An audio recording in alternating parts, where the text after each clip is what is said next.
Hey there guys, welcome back to the channel and another video. So today I wanted to talk about the MFASCO Stop the Bleed kit, right? I found this on Amazon for about $27, $28, and I mainly bought it because I wanted to check out the stat tourniquet that's in here. And the tourniquet itself was about 20 bucks, and this whole kit, like I said, was about $28, and it came with a few little extras, so I figured I'd get it and just kind of check out the whole thing. So it looks like it's your basic Stop the Bleed kit. It's got Stop the Bleed instructions. That's kind of a program that's been nationalized. It's been pretty standardized across the board. And this kit is supposed to meet those minimum requirements, if you will. So let's go ahead and get it opened up and see what we got in it. Right off the bat here, you can see it's got some shears. These are kind of like the smaller ones that I keep in my ankle medical kit.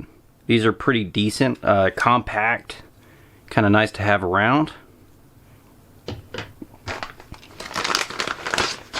Your Stop the Bleed instructions here, always good to have. Even if you've had training, it's kind of a good little refresher whenever stuff is going down. Kind of gives you a breakdown on what to do, how to do, and when to do it.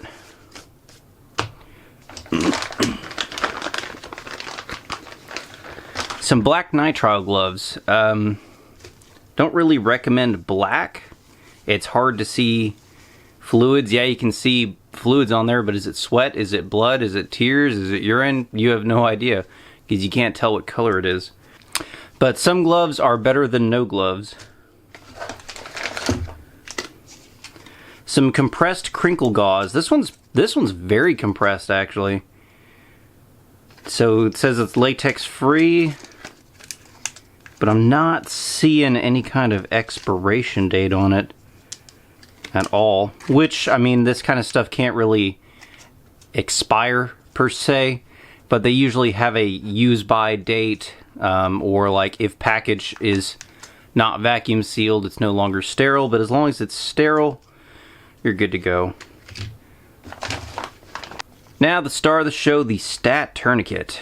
I've never seen these before. I've never played around with one. So I am kind of curious what this is about. So it looks like these might be instructions. It does say made in the USA. So, you know, hopefully that still means something these days. Got a nice, really nice Ranger band, natural latex rubber band there. Love those.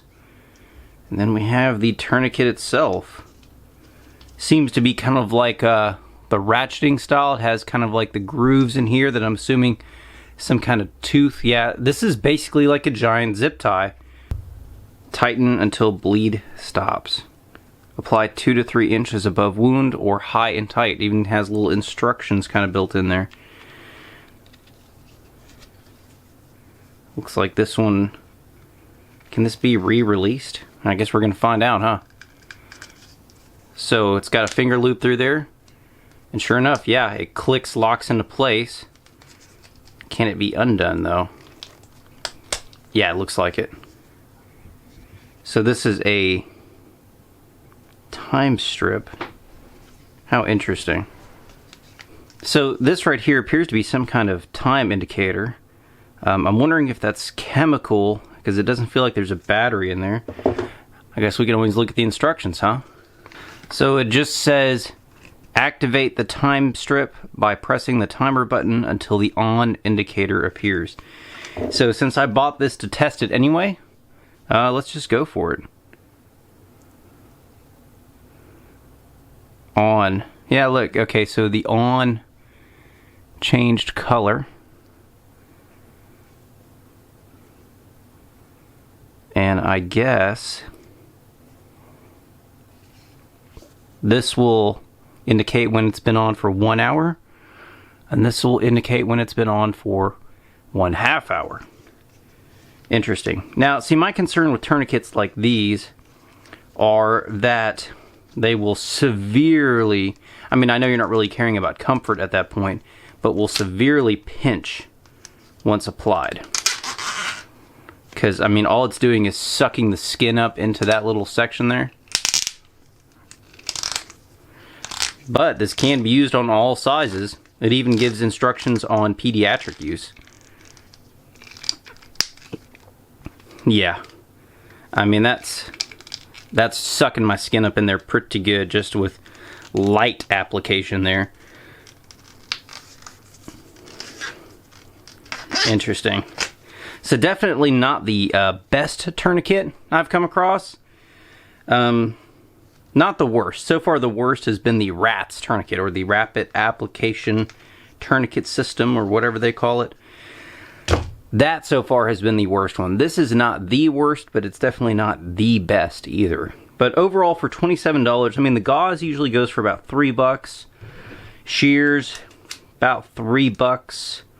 Gloves, about $1. Rubber band, these are actually like $1 a piece usually. So I mean really, what's that? $6, $7, $8 right there. And then they say $20 for this. I'm not really sure if that's a good deal. Honestly, I think I'd probably rather go with North American Rescue tourniquet for about $20, $25, and then you can get some gauze just about anywhere and make your own kit. And I think for around the same price, you'd come out ahead. So definitely, I don't think I would recommend the MFASCO Stat Tourniquet Stop the Bleed Kit. Do they have some decent stuff? I'm sure. I've seen other kits that come with Quick Clot, and I've seen other kits that come with North American Rescue tourniquets and such. Of course, they're a little bit more expensive.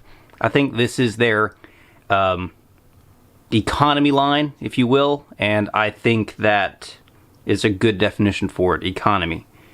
But other than that, thanks for watching today. If you have any questions, go leave them down below in the comments section. I'm going to leave a link to this on Amazon if you guys want to check it out.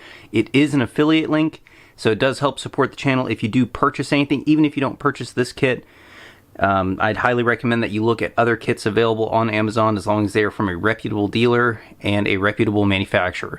If you guys have any questions on either one of those, feel free to hit me up at coptalks@gmail.com or go check out our website at www.cop-talks.com.